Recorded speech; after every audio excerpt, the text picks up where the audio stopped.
तो hello friends मु आपन को आज कहबी Vivo V15 किसी फीचर जहाँकि आप जानते जहाँ न जानते भी कहबी। तो प्रथम कथा अट्रैक्ट कर जार कैमरा जहाँकि 48 मेगापिक्सेल कैमरा रोचे क्वाड पिक्सेल सेंसर सहित। तापर फ्रंट कैमरा रोचे 32 मेगापिक्सेल फ्रंट कैमरा।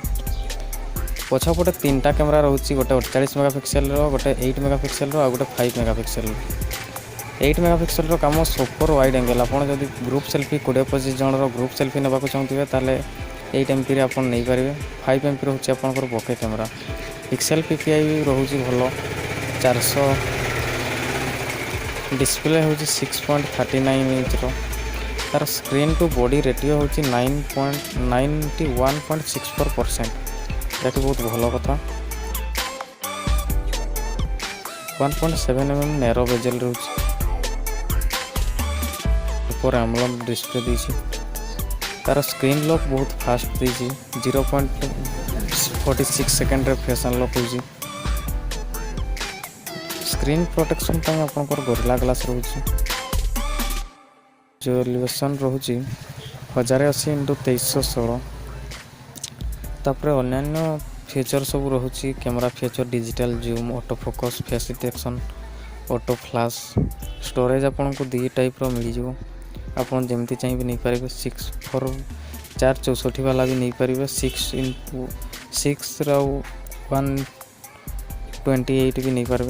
जदि हम परफॉर्मेंस रो कथा हवा ताले बहुत ही स्मूथली काम करिवो।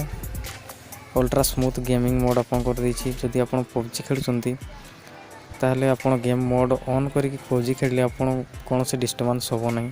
तर तो आपन खेलुचंती PUBG गोटे फोन आसिला आपनकर कटि जाउसी PUBG गेम तो एथिरे कोन सेमिति किछि होबार नहीं। जदि आपन गेम मोड ऑन करथिबे क्विक चार्जिंग सपोर्ट अछि 3500 mAh बैटरी अछि। फ्रंट चॉइस रो तार कस्टम UI अछि। म्यूजिक पई गोटे तार चिपसेट दैछि MediaTek Helio P70 जाकि भलो परफॉर्मेंस देबो। म्यूजिक पर कोन किछि रिकॉर्डिंग करले तार क्लियर ऑडियो आपन सुनि परिबे। स्नैपड्रैगन प्रोसेसर रोची स्नैपड्रैगन 675 AI ऑक्टा-कोर प्रोसेसर। यहाँ आपन को टिके बेसी हो जाउची कारण 15-14 हजार टंकार फोन रे ए प्रोसेसर मिल जावा कथा। तो 29,000 जहाँ फोन टिके अधिक रहिबा कथा। तथापि जदि फोन रो कथा हवा ता डिजाइन ऊपर लोक बेसी अट्रैक्ट हेबे। तो एटा किछि कथा न फोन सब ठीक अछि। परफॉर्मेंस तार भल रहउची फोन रो। मो हिसाब रे मो ओपिनियन कहूची फोन टी भलो चलिबो कारण ट्रिपल कैमरा पछपटे जो रियर कैमरा ट्रिपल कैमरा दे दीची 48 मेगापिक्सेल गोटे आ गोटे 8 मेगापिक्सेल आ गोटे 5 मेगापिक्सेल या भलो चलिबो।